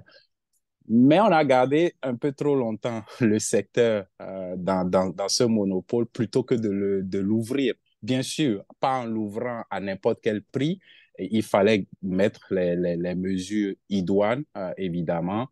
Et comme tu le dis certainement, maintenant que le code est disponible, on espère que de nouveaux opérateurs vont pouvoir venir parce qu'ils verront que la confiance y est. En tout cas, le cadre inspire à la confiance. Je vois également JB et Nico qui ont... Yazid, juste par rapport à ça. 30 secondes. 30 secondes. Oui, c'est pas en fait un débat entre toi et moi, mais juste pour te dire que par rapport à cette occupation, je pense qu'il y a une confusion. C'est ça. Il y a une confusion parce qu'à un moment donné, il n'y avait pas en fait justement la réglementation. Oui. La réglementation, ça fait qu'en fait, des acteurs en fait, qui étaient sur un marché donné se sont permis en fait, de glisser sur, au fait, parce qu'ils avaient du vide sur un autre marché. D'accord. Donc aujourd'hui, l'État en fait a été dans son couloir. Donc s'il y a en fait des opérateurs aujourd'hui qui veulent en fait, investir dans le business de l'infra, je pense qu'il y a en fait aujourd'hui, il n'y a pas du côté du Bénin de la réticence. Le Bénin est tout à fait ouvert, juste au fait qu'on ait en fait de la visibilité sur ce que l'opérateur doit faire sur le marché, quels sont en fait, ces acteurs, ces apports, ces valeurs ajoutées. Effectivement. On n'a pas été protectionniste de la stratégie, on est tout à fait ouvert. Aujourd'hui, on est en train en fait, de construire un écosystème où des grands acteurs pourront en fait, opérer. On n'est pas réfractaire. Merci. D'accord. Merci. Je vois dans le chat beaucoup de contributions assez intéressantes d'Emmanuel Adjovi, Karl Anionbosu, Mathias Sungbo. On va venir sur ces questions-là dans quelques instants. Le temps de passer une fois de plus à Ouaga et à Lumumbashi, certainement. Nico et JB. JB d'abord et Nico ensuite. Merci Yazid et merci au doyen Pierre Danjounou pour son intervention. Et oui, j'aborde dans le sens déjà décliné par les doyens qu'il faut, je dirais, une synergie d'action au niveau national, régional pour que les différents éléments qui aident à la prise de décision ou à la définition d'une meilleure stratégie d'intéressement des États ou des acteurs africains à la construction de fibres sous-marines soit faite. Parce que, comme je suis d'accord que il faut qu'il y ait des moments je dirais, de partage, d'échange sur pourquoi il nous faut peut-être, dans le cadre, par exemple, de notre souveraineté numérique, avoir, comment on appelle, à investir dans le câble sous-marin. Parce que demain, il va se poser, comme il se pose déjà dans certaines régions, des soucis. En tout cas, il y a des risques de souveraineté numérique. Donc, pour moi, ici, est qu'au niveau africain ou national, dépendant des pays, qu'il puisse avoir une discussion plus large sur pourquoi aujourd'hui nous devons investir dans ces backbones-là entre les pays. Ensuite, pourquoi aussi nous devons investir dans le développement du contenu local. J'ai vu beaucoup de contributions, notamment celle du doyen Emmanuel Adjovi, sur le fait qu'il faille mettre l'accent sur le développement d'infrastructures de peering, donc de points d'échange dans les pays et une concentration de trafic au niveau régional, parce qu'en somme, plus nous allons pouvoir être capables de servir le trafic de nos pays au plus proche de nos utilisateurs, mieux serait la qualité de notre service Internet et mieux serait notre capacité de résilience face à tout risque potentiel. Et donc, pour nous, il faut une stratégie. Et le coût d'investissement, dans certains cas, c'est 1 milliard de dollars. Mais pour moi, ce coût-là, c'est pas ça c'est plutôt la stratégie sur comment on se positionne aujourd'hui dans ce grand marché de câbles. Si aujourd'hui, des acteurs viennent déployer Equano tout Africa, certes, ça permettra d'avoir une connectivité dans beaucoup de pays, mais la question qu'on devrait se poser, c'est si ces investisseurs viennent, c'est qu'il y a une plus-value, il y a de l'intérêt que nous devons travailler à valoriser par nous-mêmes et être, je ne dirais pas à égale position de discussion, mais pouvoir être une force de proposition lorsque intervient. Donc, pour moi, c'est un chantier peut-être qu'on n'a pas creusé suffisamment. On s'est peut-être focalisé sur d'autres aspects du champ du développement ou du développement du numérique, mais cet aspect nous interpelle pour une question de souveraineté numérique qui se pose à tout point de vue et qui va se poser au fur et à mesure. Donc, pour moi, promouvoir le contenu local et promouvoir en tout cas le développement d'infrastructures qui nous permettent d'être résilients. Merci JB. Donc, on va passer à Nico ensuite et on va réécouter Dado et Yves qui vont nous entretenir un peu plus sur les questions de coûts. Déjà, certainement l'expérience de Joliba en termes de déploiement, en termes d'extension, mais également en termes de quel est aujourd'hui comment vous voyez le marché, vous qui êtes directement à l'opérationnel, pour Yves qui est à l'opérationnel en termes d'opération et maintenance de plusieurs câbles sous-marins, et Dado qui est bien sûr à l'opérationnel en termes de commercialisation. Mais avant cela, on va retourner vers Nico qui avait sa main levée depuis. Merci beaucoup, Yazid. Je crois que le problème africain est presque le même dans tous les pays. C'est un problème de pouvoir mettre un cadre qui peut faire que les investissements nous parviennent enfin de développer les transports numériques en Afrique. Et dans ces mouvements-là, nous avons trois acteurs.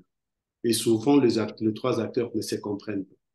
Nous avons les décideurs politiques, nous avons les investisseurs et nous avons les activistes de l'Internet. Les acteurs politiques qui souvent ou des fois ne comprennent pas les enjeux qui viennent. Et comme M. Pierre l'a dit tout à l'heure, il y a ceux qui ne comprennent pas, mais qui ont le pouvoir politique de décider. Est-ce que ces trois acteurs se séparent? Nous avons les investisseurs africains qui sont là, mais qui ne comprennent pas comment investir dans ces domaines. Nous avons les activistes de l'Internet en Afrique qui comprennent, mais entre les trois là, on ne se parle pas. Les trois ne se parlent pas, chacun dans son coin. Les politiques parlent beaucoup plus, pas de la souveraineté numérique, ils vous parlent de la souveraineté politique. Et des fois, ils bloquent avec le loi. Il ne permet pas aux investisseurs de venir. Nous voyons qu'avec l'arrivée de points d'échange, il y a une certaine démocratisation dans ce sens-là. Et après, il y a le data center qui commence à naître en Afrique, qui n'était pas en Afrique. Il y a dans des pays, ça a été ouvert. Ah oui. Aujourd'hui, nous avons maintenant les câbles. Tout à l'heure, un des prédécesseurs a parlé des liquides, a parlé des câbles privés. Vous-même, Yazid, vous avez parlé des SICOM. Il y a aussi BCS qui se développe en Afrique de l'Ouest. Et ces câbles comme ça privés peuvent se développer en Afrique centrale qui reste malheureusement un trou noir. Quand vous voyez même les câbles terrestres sur le continent, vous arrivez en Afrique centrale, c'est comme si ça évite et ça revient un peu vers l'Afrique de l'Ouest. Bref, il faudrait que ces trois acteurs se mettent ensemble, qu'ils séparent et enfin qu'ils nous donnent la vie en Afrique. Vous vous êtes posé la question tout à l'heure, pourquoi les autres, JB est revenu là-dessus, pourquoi les autres viennent investir et pourquoi les nôtres n'investissent pas. Je reviens encore à ce que Pierre avait dit, c'est un problème de communication entre ces trois acteurs africains. Est-ce qu'ils communiquent? Est-ce qu'ils se parlent sincèrement? Au moment où ils vont se parler sincèrement, je vous dis, ça va décoller. Et il y a un des prédécesseurs, je crois, c'est Fiacre, qui a parlé de transfrontalier. Oui. C'est une résilience pour l'Afrique. Est-ce que ça demande seulement que nos gouvernements soient les acteurs ou bien ils peuvent ouvrir le cadre juridique là-dessus pour permettre aux privés de connecter, par exemple, les Congo à la République centrafricaine, ou les Congo à la République du Congo, l'Angola, le Bénin au Ghana, et ainsi de suite. Mais si ces trois-là se parlent et ils nous mettent des lois, des réglementations qui nous permettent de se parler mutuellement, je crois qu'il y aura quelque chose qui va marcher en Afrique. Mais ils ne se parlent pas. Oui, c'est tellement vrai, Nico. Il y a des expériences assez édifiantes. La toute dernière, c'est le Africa Peering and Interconnection Forum, donc le forum sur l'interconnexion en Afrique qui a eu lieu donc à Accra, qui se tient chaque année au cours du mois d'août. Et c'est assez, je vais dire, à la limite triste, malheureusement, désolé de le poser ainsi, mais de remarquer que, comme certains ont appelé les activistes, d'autres ont parlé des sachants du secteur, etc., qui se retrouvent. Mais on ne voit presque jamais les décideurs publics. Parfois, c'est à croire qu'ils ne sont pas intéressés à venir, alors que c'est le moment de voir comment est-ce que le marché, l'écosystème est en train de se dynamiser. C'est le moment de découvrir les leviers sur lesquels, en tant que décideur, ils devraient agir. Mais malheureusement, généralement, on ne les voit pas. Ils sont certainement plus habitués à d'autres modèles, comme le dit souvent Pierre. Mais c'est aussi l'opportunité, l'occasion à travers ce canal de les inviter, et je voudrais porter auprès de FIAC cette doléance-là vraiment, que nous souhaiterions que le gouvernement béninois et d'autres gouvernements, je sais, j'ai vu beaucoup de gens venir de beaucoup de pays qui participent à ce webinaire-là, de pouvoir continuer à faire le plaidoyer auprès de leurs décideurs politiques pour pouvoir au moins offrir une opportunité d'écoute à ceux qui vont ça et là au sein de la communauté pour découvrir ce qui se fait. On va aller vers Dado. Est-ce que vous permettez que j'ajoute quelque chose, une minute? Nico, 30 secondes, 30 secondes. OK. Ici, moi, je lance l'appel à tous les activistes qui comprennent mieux les choses, d'être des évangélistes auprès de nos décideurs politiques et nos hommes d'affaires. Oui. Il faut aller vers eux. Ouais. Il ne faut pas C'est se une question fatiguer. de beaucoup d'argent aussi, effectivement. Ouais. Il faut aller vers eux, il faut leur parler. Des fois, nos décideurs politiques sont pris en otage par les commissionnaires, entre guillemets, je cite ça. Les gens qui les font rêver. Aujourd'hui, chez nos décideurs politiques, on leur parle des clouds. Ouais. C'est un bon terme. Les données doivent être dans le cloud. Dans le cloud. Ouais. Ça, c'est encore un autre débat. Ça, c'est encore un autre vaste débat. Nico, je ne te coupe pas, mais je vais te retirer quand même. Oui.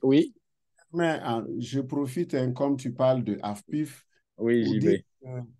Oui, c'est vrai que la participation francophone, elle est encore faible, mais je pense que c'est peut-être l'occasion ici, et comme Nico parle, d'être évangéliste chacun là où il est. À son niveau, oui. Nous avons l'opportunité, nous francophones, l'année prochaine, d'avoir le Forum africain sur le peering et l'interconnexion. Qui a lieu en RDC, justement. Ça, et où Nico aura pour la première fois l'opportunité d'accueillir cette rencontre africaine-là dans un pays francophone du centre.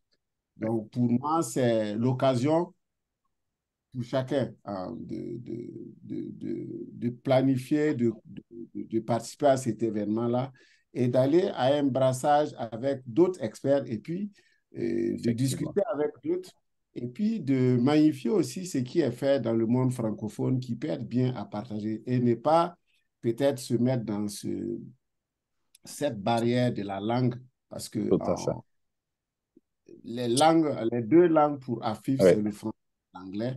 Et je pense qu'on a l'occasion l'année prochaine de faire communiquer en français et de faire en sorte que ceux qui écoutent soient plus les anglophones avec les écouteurs et non ce qu'on voit habituellement. Merci, JB. Et je voudrais aussi ajouter que la position géographique même du pays hôte de l'année prochaine est à elle toute seule un symbole. J'espère, on en a parlé ici, que Joliba et Liquid Telecom, par exemple, vont pouvoir donc annoncer officiellement une collaboration et beaucoup d'autres collaborations, comme Emmanuel le disait dans le chat, pour qu'on puisse continuer à travailler dans le sens de maintenir notre trafic local. Comment est-ce qu'on fait pour qu'on évite d'aller toujours vers l'international? C'est parce qu'il n'y a pas des routes locales, en fait. C'est parce qu'il n'y a pas la possibilité par voie terrestre de pouvoir quitter l'ouest de l'Afrique pour aller vers l'est qu'on a toujours ces difficultés et qu'on envoie tout notre trafic soit en Europe ou soit en Amérique ou même ailleurs. Alors, il nous reste 20 minutes. Je voudrais bien tourner la parole vers Yves et Dado, 2 minutes chacun pour contribuer sur les aspects donc économiques de leur position. Comment est-ce que vous voyez les enjeux économiques, les enjeux d'investissement dans ce secteur-là, les enjeux de géostratégie aussi? Est-ce que les gens qui viennent, par exemple, vos clients viennent et disent, mais est-ce que si j'envoie mon trafic chez toi, sur ton câble là, est-ce qu'il n'y a pas quelqu'un qui va l'écouter? Est-ce que c'est le genre de questions que vous recevez et peut-être que vous recevez aussi, que vous faites face également à d'autres problématiques? On va rapidement vous écouter 2 minutes et ensuite on va adresser quelques questions dans le chat. Honneur aux dames, Dado d'abord. Ok, donc globalement, les clients ne nous disent pas oui, est-ce que vous êtes écouté ou pas. On a quand même, comme j'ai eu à le spécifier, notre réseau, il est résilient. Donc, on offre de l'IPL, donc qui est justement de la transmission dédiée aux clients. Donc, le problème ne se pose pas, donc on n'a jamais eu de retour par rapport à cela. Et si j'en viens à ta question relativement par rapport au coût, on s'aligne vraiment au prix du marché. On essaye de vraiment s'aligner, on regarde un peu ce qui se passe sur le marché, on sollicite beaucoup téléogéographie pour cela. Et de manière globale, on commence, nos tarifs sont assez compétitifs, hein. Sur notre backbone, on offre au minimum de la liaison à hauteur de, je dirais, 100 euros pour le plus petit débit. Après, ça dépend. Les pays enclavés peuvent être relativement chers, notamment vers l'axe Bamako-Ouaga, mais on fait en sorte vraiment de s'aligner à ce que le marché fait. Merci, Dado. Yves, sur tout un autre segment, le segment des opérations, je sais que c'est assez coûteux. Je sais que c'est également assez demandant en termes d'expertise. Est-ce que l'Afrique dispose de l'expertise? Si on ne peut pas encore même peut-être investir, est-ce qu'au moins en termes de ressources humaines qui puissent travailler donc dans ce secteur-là, est-ce que l'Afrique est assez fournie? Et évidemment, si tu peux également aborder les autres aspects qui ont été précédemment discutés, à toi. Merci, Azid. Le débat a été assez passionnant.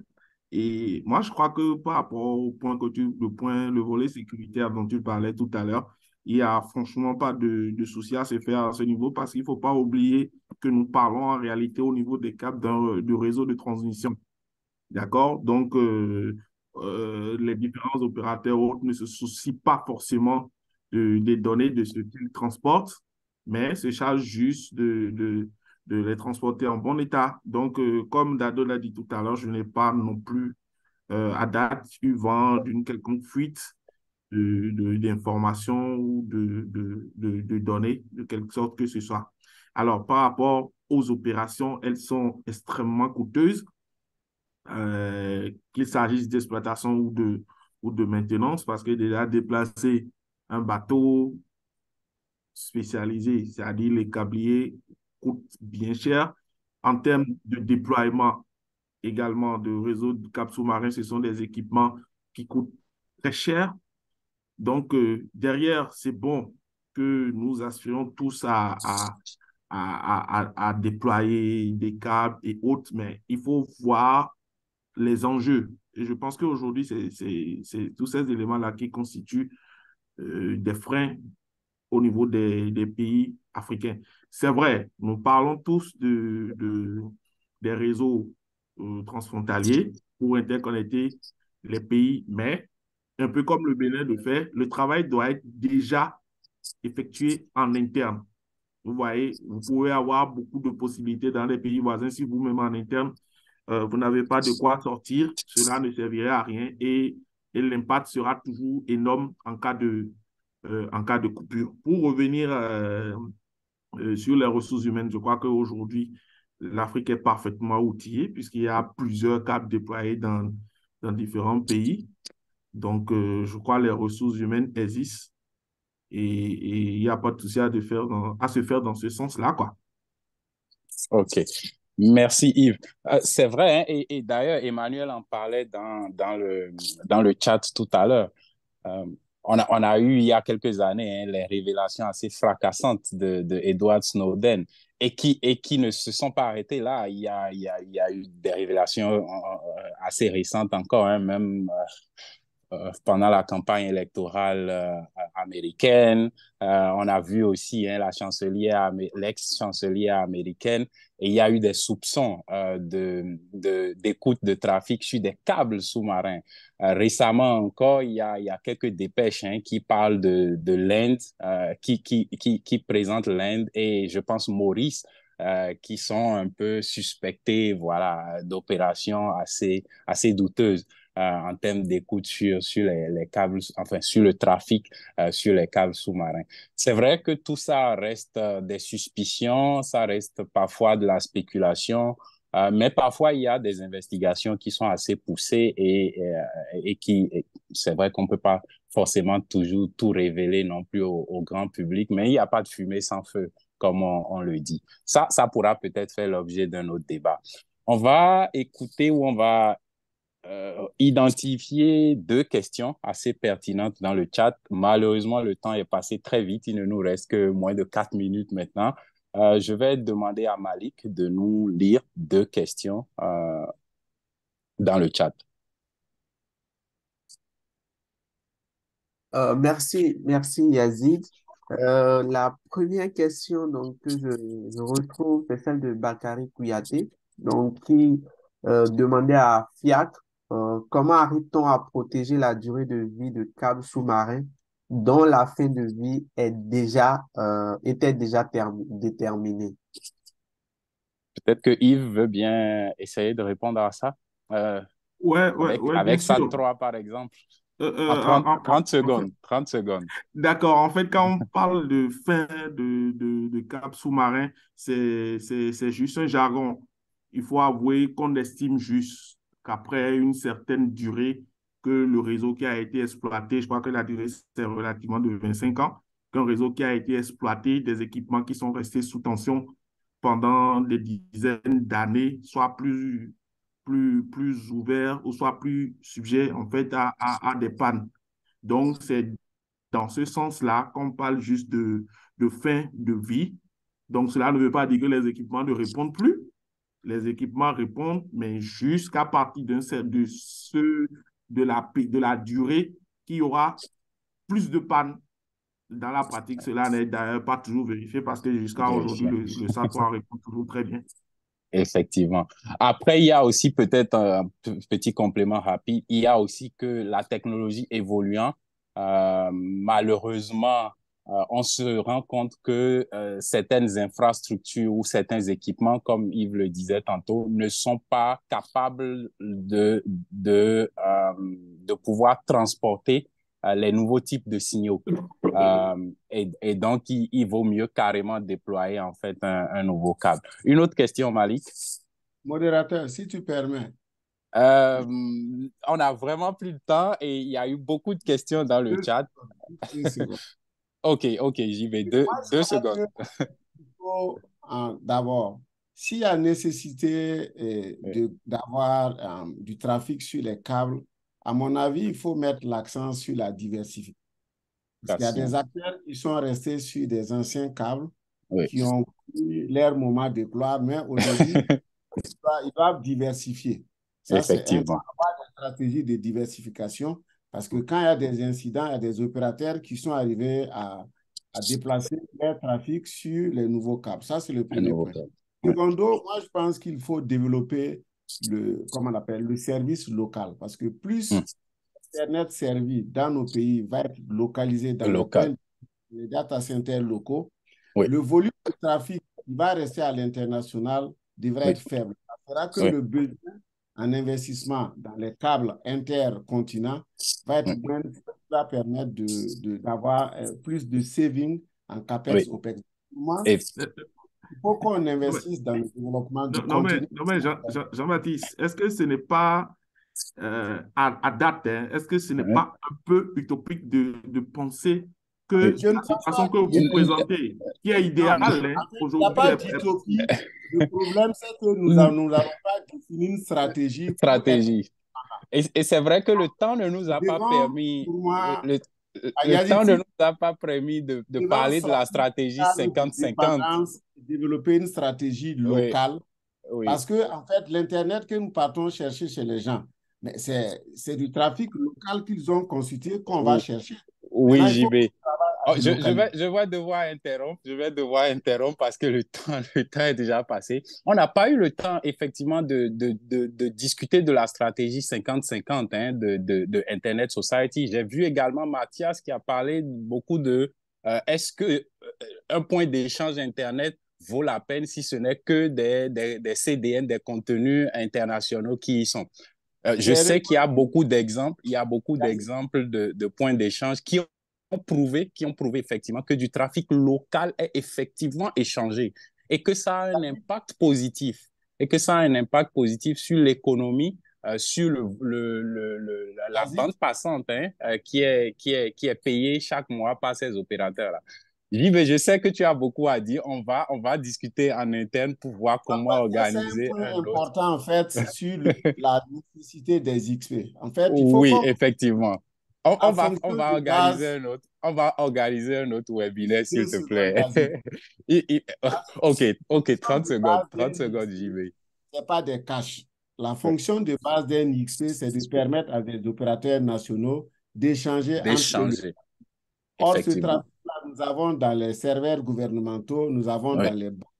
Donc, les CDN, c'est un service à valeur ajoutée qu'on peut mettre oui, dans un XP. Donc, normalement, oui, un XP fonctionne sans CDN. Donc, c'est pour dire que exactement. faut pas qu'on confonde la fonction de base des XP qui est du peering local Oui, oui, avec le fait que dans nos pays, vu le fait qu'on a des données d'opérateurs Facebook, Google qu'on en rapatrie, qu'on oui. confonde la fonction de base avec les CDN. Oui. Et comme Nico le disait, hein, dans la mentalité de certains encore, c'est le cloud qu'il faut. Il faut aller vers le cloud, ce qui est en totale contradiction, en fait, avec l'objectif de développer le trafic en local. Donc, il y a tout un débat à effectuer là aussi. Il y a plusieurs acteurs à réunir, à mettre autour de la table. Je pense que ça peut faire l'objet d'un autre webinaire. On va avoir le temps de préparer tout ça et de communiquer, j'espère, avec différents acteurs. On est déjà à 3 minutes passées, le temps imparti, mais sous votre permission, on va recevoir quand même une toute dernière question pour faire un tout dernier tour de table rapidement. Malik, une dernière question, s'il te plaît. Ok, merci Yazid. Pour la dernière question, je pense que je prendrai celle de Monsieur Adjovi.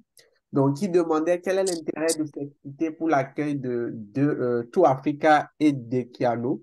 Les deux câbles sont initiés par deux grandes plateformes américaines. Comme les opérateurs africains sont impliqués dans ces projets. OK. Tu peux Et, faire partie de et, cette et, et- question aussi pour demander, je pense, par rapport à oui, le passé, je pense qu'il y a oui, des questions qui sont revenues concernant cela. Quels sont les OK. défis pour se protéger contre cela? Merci. OK. Effectivement, hein, ça, c'est une très belle question de Emmanuel. Hein. Quand on regarde aujourd'hui tout Africa, c'est 8 partenaires: Facebook, China Mobile, MTN. Bon, MTN est africain quand même. Orange est français. Vodafone. Et puis voilà.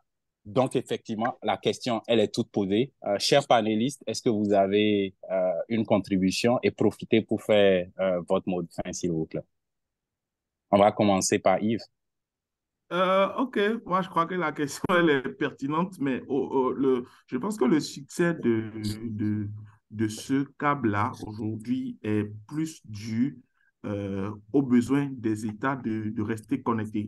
Vous voyez, tout Africa tel que présenté va C'est ça. ceinturer vraiment tout le continent. Donc les États, Mais on n'a pas vu l'Union africaine, par exemple. Ça aurait été quelque chose d'assez intéressant de voir le projet porté peut-être par l'Union africaine. je suis d'accord et ça nous ramène en fait aux interventions précédentes qui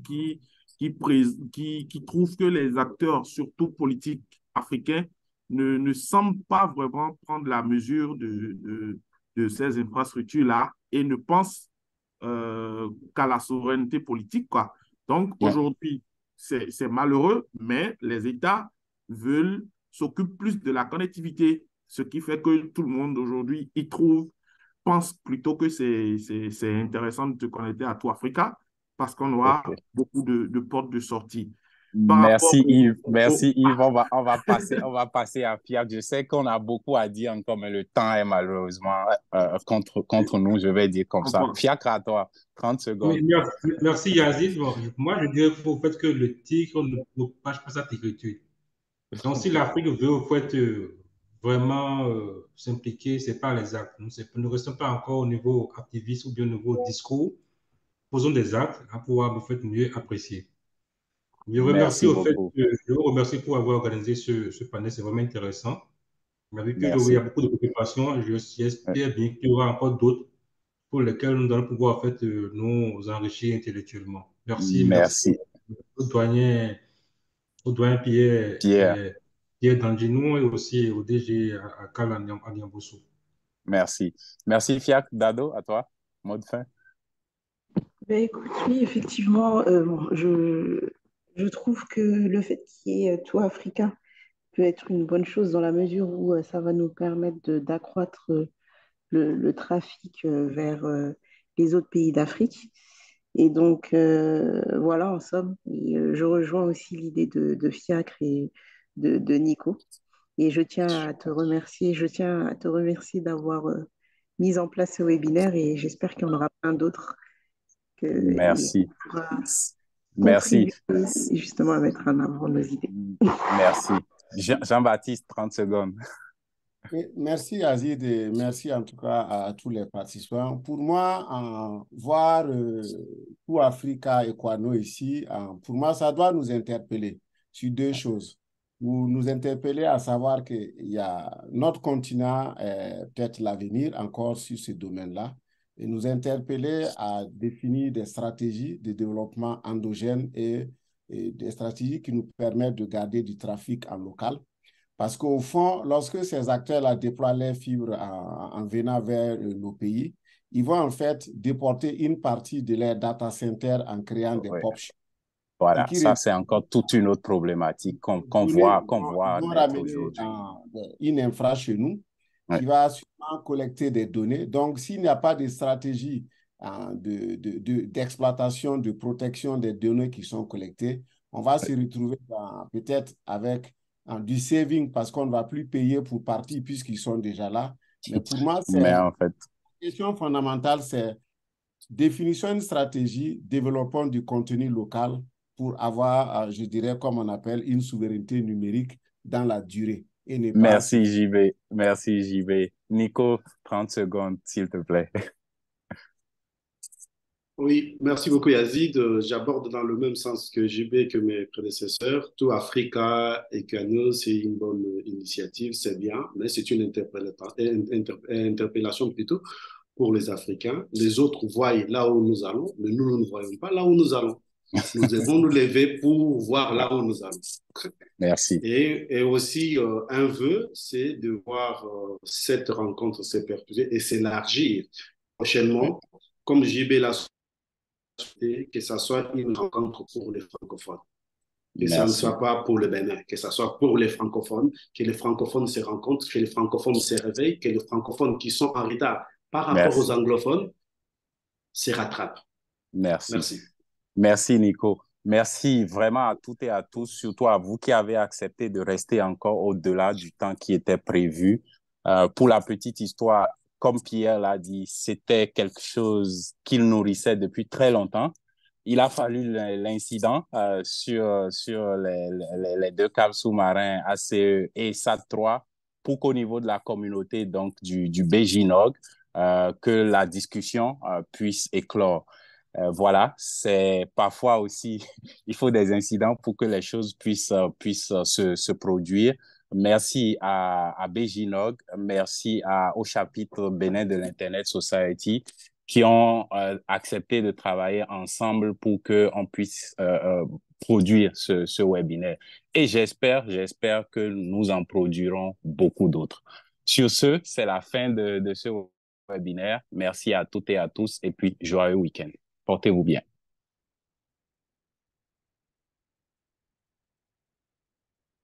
Vous avez oublié la photo des familles.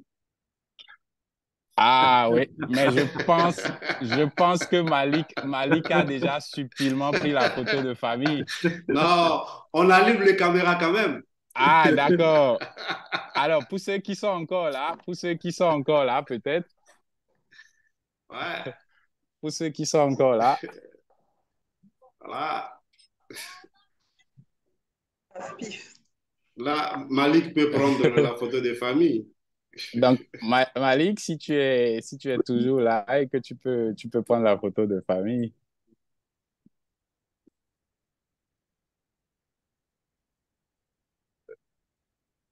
C'est bon, tu as pu prendre tous les... Je vois 4... Non, il y a d'autres qui avancent. Qui viennent, OK. Qui viennent, voilà. C'est vrai qu'on est en train d'en perdre beaucoup déjà, mais bon, voilà, c'est pas grave. Ouais. Qu'on se connaisse ne fût que des faces, hein, pour ceux qui ne se sont jamais rencontrés. Ah ouais, c'est Tout à fait. important. Tout à fait, tout à fait. On espère qu'ils seront en RDC pour AFIF l'année prochaine, pardon. C'est une invitation solennelle que je lance pour que la fête soit grande. Tout Et à fait. surtout, répondre à l'appel de JB. Nous devons Oui. avoir beaucoup de présentations francophones. Francophone. Ouais. Sur nos petites expériences. Effectivement. OK. Alors, Malik, Merci. c'est bon? OK. Oui, Allez, portez-vous OK. bien. Allez, portez-vous bien. Bon week-end. Merci. Bon week-end à vous. Bon week-end. OK.